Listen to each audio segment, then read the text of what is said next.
पहले ही आ गया था, लेकिन कहीं ना कहीं मन जो आप दिखा रहे थे मुझे सेंटर की गतिविधियों को लेकर, वो मन भर ही नहीं रहा था कि मैं उसको छोड़कर सभागार हाल तक आ सकूं।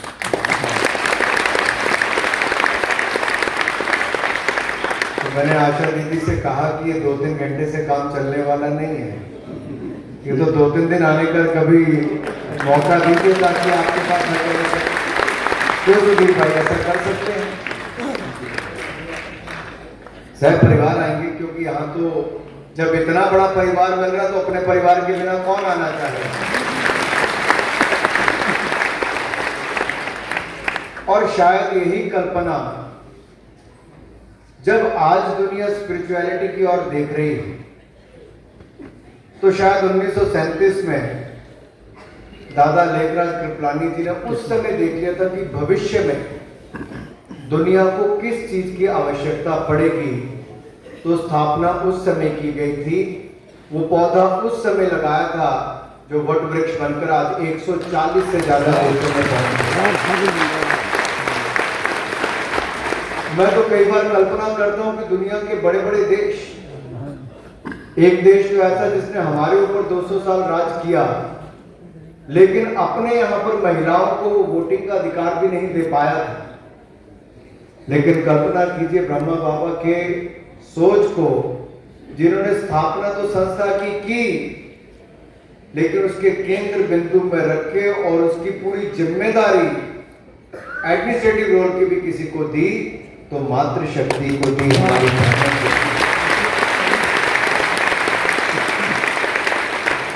और मैं कह सकता हूं ब्रह्म कुमारीज का ये जो संगठन है आज पूरे विश्व भर में फैला है और 140 देशों में स्थापना करना कोई आसान काम नहीं है।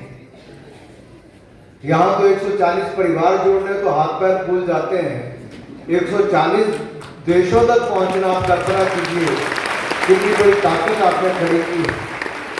और एक ऐसा आध्यात्मिक संस्थान है जो व्यक्तिगत परिवर्तन और विश्व नव निर्माण के लिए समर्पित है।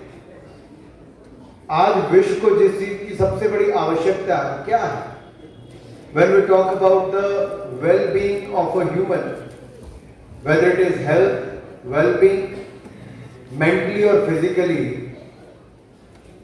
then we talk about meditation. And meditation helps us to be mentally stable and mentally fit along with the physical fitness. और उसके बिना तो संभव ही नहीं है कुछ भी करना। मैं तो यही कहूंगा ब्रह्म कुमारी व्यक्ति को भौतिक से आध्यात्मिक दिशा में ले जाने के लिए बहुत बड़ा परिवर्तन भी करती है और इसके लिए प्रेरित भी करती है, और इससे शांति की गहरी सामूहिक चेतना और व्यक्तिगत गरिमा के निर्माण करने में हर एक आत्मा को मदद मिलती है। आज अगर देखें दुनिया भर के देशों में 2014 में जब प्रधानमंत्री मोदी जी पहली बार देश के प्रधानमंत्री बनकर यूनाइटेड नेशन जनरल असेंबली में गए, तो दुनिया के लिए क्या दिया? जो भारत के पास हजारों वर्ष पहले से था वो दुनिया के साथ साझा करने का काम किया और दुनिया ने उसको सहर्ष स्वीकार किया। 197 देशों ने यूनानिमस रेजोल्यूशन पास करके कहा कि 21 जून को हम योग दिवस के रूप में मनाएंगे। ये दुनिया को देने का काम है। और आज किसी को कहने की जरूरत नहीं पड़ती कि 21 जून को आपको योग करना है।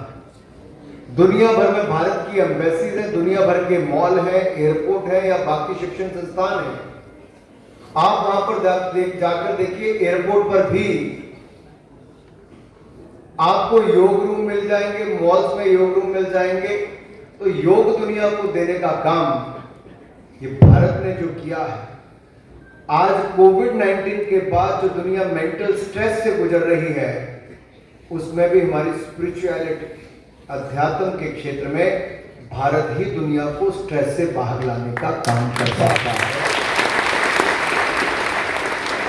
और इसीलिए मैं कहता हूं जब दुनिया के पास साइंस से हल निकलना खत्म हो जाता है तो स्पिरिचुअलिटी की ओर रुख करते हैं, क्योंकि वहीं पर सारी बातों के हल रखे हुए हैं। और यही कारण है कि हम 1 से शुरू होकर 140 स्थानों तक पहुंचने का काम हमने किया है। और ये 85 वर्षों की यात्रा जो ब्रह्मा कुमारी से की, 85 वर्ष बहुत लंबा समय होता है। 8-10 से ज्यादा समय लेना, मैं तो ये कहूंगा ये लगातार हिम्मत, ब्रह्म कुमारियों की जो हिम्मत और क्षमा करने की क्षमता जो है, एकता के प्रति गहरी प्रतिबद्धता को आपने साबित किया है। लेकिन अभी बहुत लंबा सफर है। आपको न केवल अपने 100 वर्ष यानी कि अगले 15 साल बाद सेंचुरी, जो अब आप कहते हो कि 100 वर्ष आप मनाओगे, वही नहीं, भारत भी आजादी के 75 वर्ष मना रहा है। और आज की युवा पीढ़ी को एहसास कराना बहुत जरूरी है कि आप अपने राइट्स की बात तो करते हो, अधिकारों की बात तो करते हो, लेकिन आपको अपनी रिस्पॉन्सिबिलिटी की भी बात करनी पड़ेगी। आपको अपनी जिम्मेदारियों की बात भी करनी पड़ेगी, क्योंकि दुनिया भारत की ओर देख रही है। और चुनौती क्या है और अवसर कहां है? चुनौती यह है कि दुनिया हमारी ओर देख रही कि भारत दिशा दिखाएगा, और अवसर यह है कि दुनिया की सबसे बड़ी युवाओं की फौज किसी देश के पास है तो मेरे भारत के पास है, मेरे भाइयों। और हमारे युवाओं में वो क्षमता है कि वो राष्ट्र शक्ति के रूप में उभर सकता है, राष्ट्र निर्माण में अपनी भूमिका निभा सकता है। Youth being the largest stakeholder, they have to play the most important role in the nation building process, and that is very, very important. And if we channelize the youth energy into the right direction, nobody in the world can stop India to become the world power. और ये world power केवल economic नहीं होनी चाहिए, ये आध्यात्मिक क्षेत्र से लेकर हर क्षेत्र में भारत को आगे बढ़ने की जरूरत है। हमारी न्यू एजुकेशन पॉलिसी हो 34 वर्षों के बाद आई, लेकिन उस सभी पहलुओं को ध्यान में रखकर उसको बनाया गया है। हमारे देश में जहां कहीं गुलामी की मानसिकता के साथ हम जी रहे थे, आज देश को आपने एक ऐसा प्रधानमंत्री दिया है जिसने गुलामी की मानसिकता आप सबको छोड़ने के लिए भी कहा है और विकसित भारत के निर्माण में भूमिका निभाने का भी कहा है। और मैं प्रधानमंत्री जी के अगर क्या कहा था मोदी जी ने लाल किले की प्राचीर से, इस पे मैं थोड़ा हिंट देता हूं। क्या है ये? कोई पार्टी के सिग्नल के बारे में नहीं मैं कह रहा, किसी के चुनाव चिन्ह के बारे में मैं पंच प्रण की बात कर रहा हूं। उन्होंने कहा था विकसित भारत बनाना है, गुलामी की सोच से आजादी पानी है और गौरवशाली इतिहास पर गर्व करना है। एकता एकजुटता के साथ हमें अपनी कंट्रीब्यूशन, जो हम कहते थे हर व्यक्ति की भागीदारी को बढ़ाना है। ये 5 प्रण की बात जो मोदी जी ने की, इसमें बहुत कुछ छिपा है। अगर विकसित भारत बनाना तो गुलामी की सोच को निकले। और सबसे बड़ी बात हमने क्या की, आजादी के 75वें वर्ष में इंग्लैंड ने जिसने हमारे ऊपर 200 साल राज किया था, उनको पिछाड़कर आज दुनिया की 5वीं सबसे बड़ी अर्थव्यवस्था हमारा भारत बन गया है। और जब एकता एकजुटता की बात करते तो सबका साथ सबका विकास, हम उसके साथ ही आगे बढ़ने का काम कर रहे हैं। किसने सोचा था कि स्पेस सेक्टर में अगर ये पहले खोल दिया होता तो शायद हम पहले करते थे। अब तो प्राइवेट क्षेत्र की कंपनी ने भी रॉकेट स्पेस में छोड़ने का काम कर दिया, बाकियों का लोड लेके छोड़ना शुरू कर दिया। जो दुनिया के बड़े बड़े देश नहीं कर पाए थे, हमारे भारत के युवाओं ने, स्टार्टअप्स ने करके दिखा दिया है। ये भारत के युवाओं की ताकत है। ये तब हो रहा है जब एक ऐसी सोच को आगे बढ़ने का अवसर दिया जाता है। लेकिन समाज में अभी भी बहुत सारे लोग जाति धर्म संप्रदाय के नाम पर देश को बांटने का प्रयास करते हैं। लेकिन उसमें कौन सबसे आगे आता है बचाने का और समाज को एकजुट रखने का? तो ये जो सभी संतगण समाज पर बैठे हैं, हमारी ब्रह्म कुमारी की बहनें बैठी हैं, ये नहीं देखते कौन किस जाति धर्म संप्रदाय से आता है। आपको तो अध्यात्म के रूप में जोड़कर, अध्यात्म शक्ति देकर एक परिवार के रूप में जोड़ने का आपने काम किया। और मैं तो कहता हूं, जब एक माँ, एक बेटी, एक बहन, एक महिला है, एक परिवार को जोड़ने का और आगे बढ़ाने का काम करती है, और यहाँ तो सब बहनों के ही हाथ में सब कुछ दिया, सारी जिम्मेदारी ही बहनों के हाथ में है। तो जब बहनें ही लीड कर रही तो फिर तो कोई सोचने की जरूरत ही नहीं।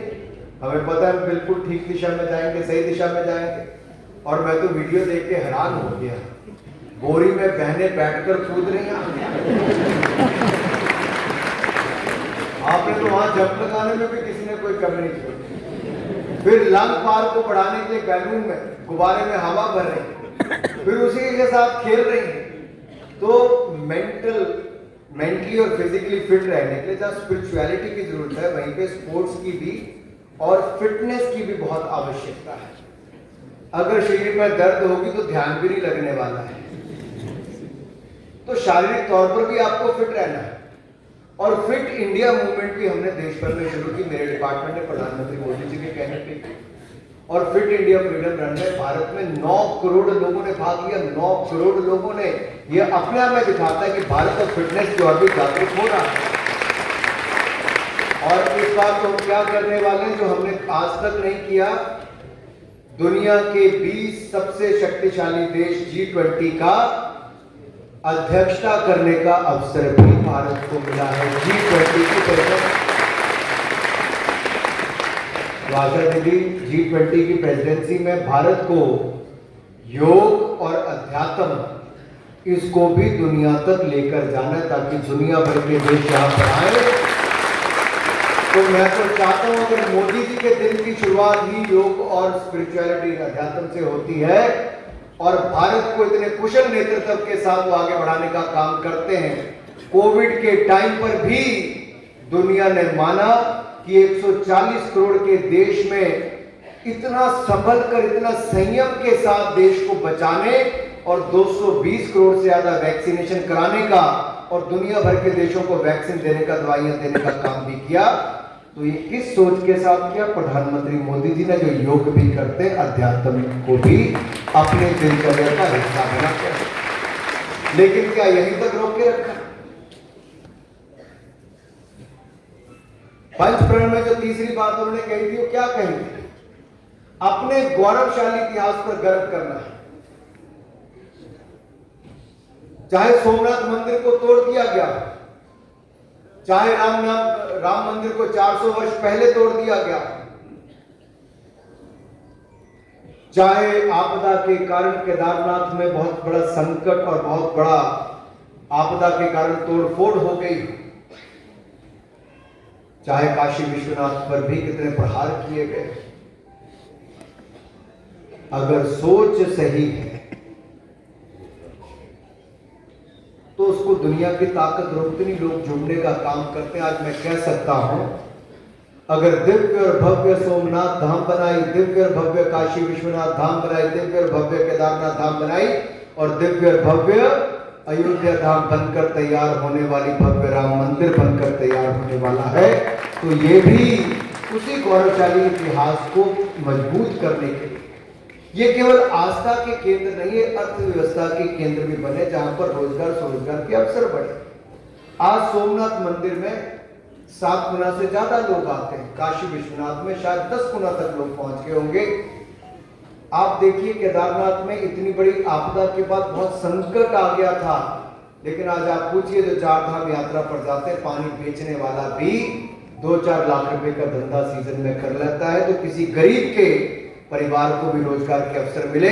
और माइग्रेशन पीपल जो उत्तराखंड को छोड़कर जा रहे थे, वो वापस अपने घर की ओर चले हैं। तो ये भी क्यों हुआ? जब हमने अपने गौरवशाली इतिहास को बचाकर आगे बढ़ाने का काम भी किया।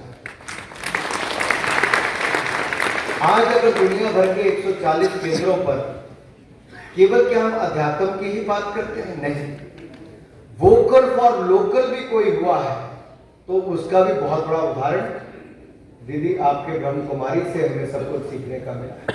भारत के अध्यात्म योग को दुनिया भर तक पहुंचाने का काम किया है, तो ये भी यहां से मिला है। जहां दुनिया महिलाओं को उस तरह का सम्मान नहीं देती थी, अगर हम भारत के गौरवशाली इतिहास में जाएं तो हमारे यहाँ तो देवियों की ही पूजा की जाती थी, मातृशक्ति की ही पूजा की जाती थी। और मैं तो देवभूमि हिमाचल प्रदेश से आता हूँ, माता चिंतपूर्णी हो, माता ब्रजेश्वरी देवी हो, माता ज्वाला जी हो, माता नैना देवी हो, माता बगलामुखी हो, माता चामुंडा देवी हो, ये सारी देवियों का आशीर्वाद जहाँ केवल हिमाचल को ही नहीं आप सबको भी मिलता है, क्योंकि देवियों की पूजा ही हमारे यहाँ पर की जाती थी। इसीलिए तो ही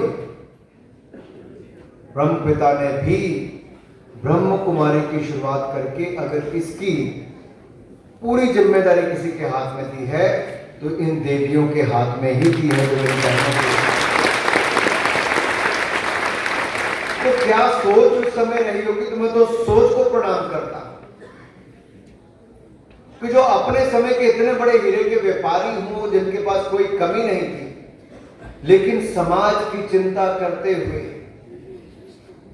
महिलाओं को, बहनों को विशेष तौर पर आगे बढ़ाने के लिए उन्होंने किया है, वो दुनिया कभी भूल नहीं पाएगी, बल्कि उसको और मजबूत करने का काम करेगी। और मैं तो ये कहता हूं, जब हम सॉफ्ट पावर की बात करते हैं, दुनिया तो इकोनॉमिक पावर की बात करती है, हार्ड पावर की बात करती है, कहते हैं बड़ी अर्थ शक्ति बन गई, ये बहुत बड़ी सैन्य शक्ति बन गई। आप कुछ भी कर लोगे तब भी दुनिया पर प्रभाव नहीं बना पाओगे। अगर आप सॉफ्ट पावर के रूप में उभर जाओगे, बहुत बड़ी ताकत बनाओगे, तो दुनिया के कोने कोने में अपनी पहचान और पकड़ बना पाओगे मेरे भाई। और उसका स्वरूप दीदी, मुझे अभी कुछ दिन पहले, मैं अभी कुछ दिन पहले सेंट्रल एशिया के यूथ डेलीगेशन आए, तजाकिस्तान, किर्गिस्तान, तुर्कमेनिस्तान, इन सब देशों से आए और लगभग 100 बच्चे उसमें थे। मेरे लिए बहुत बड़ा, उन्होंने 7 दिन का हिंदुस्तान के कुछ अलग अलग स्थानों पर है। मुझे लगा मैं अंग्रेजी में भाषण दूंगा तो उनको समझ आएगा किस भाषा में आएगा। उससे पहले उनका एक अपना कल्चरल प्रोग्राम। मैं क्षमा चाहता हूं, मैं आपका प्रोग्राम यहाँ पे मेरे कारण थोड़ा छोटा हो गया, लेकिन मुझे लगा 1 घंटे में सारा प्रोग्राम हो जाएगा, लेकिन मैं ग्राउंड ज्यादा ले गया, थोड़ा ज्यादा। लेकिन उस दिन मैंने कुछ नहीं रोका। उस दिन तो उन बच्चों ने, चारों देशों के बच्चों ने अपना कल्चरल प्रोग्राम किया। आप कल्पना कीजिए क्या किया होगा। उन्होंने अपने स्थानीय जो कला संस्कृति उसको तो किया है, वहां पर किस तरह के इंस्ट्रूमेंट यूज करते हैं, उन पहाड़ी राज्यों में किस तरह का डांस होता है, क्या गाने होते हैं, वो तो किया। वो हमारी पूरी पहाड़ी श्रृंखला जो है ये सारी इसके साथ बहुत मिलता है। लेकिन सबसे बड़ी बात थी जब वो हिंदी में गाने गाने शुरू किए और हिंदी में डांस करना शुरू किया, तो मैं तो देखकर हैरान हूं कि कुछ लोग हिंदी का विरोध देश के अंदर करते हैं, लेकिन सेंट्रल एशिया के देशों में तब भी, और इससे पहले बांग्लादेश का डेलीगेशन आया तब भी, ये हमारी सॉफ्ट पावर है जो म्यूजिक के माध्यम से, फिल्मों के माध्यम से, हमारी कला संस्कृति के माध्यम से वहां तक पहुंचाने का काम किया है। हमारे डांस जो एक बेटी ने यहां पर दिखाया, इसी तरह से उन्होंने, वहां के लोगों ने भी कथक जैसा डांस यहां पे करके दिखाया। अपने आप में दिखाता है कि भारत ने अपनी सॉफ्ट पावर को दुनिया के कोने कोने तक पहुंचाने का कितना बड़ा काम किया। और मुझे लगता है बहुत बड़ा अवसर हमारे पास G20 के माध्यम से भी आ रहा है कि हम अपनी शक्ति को दिखाएं। और मैं आज एक निवेदन लेकर आप सबके पास आया।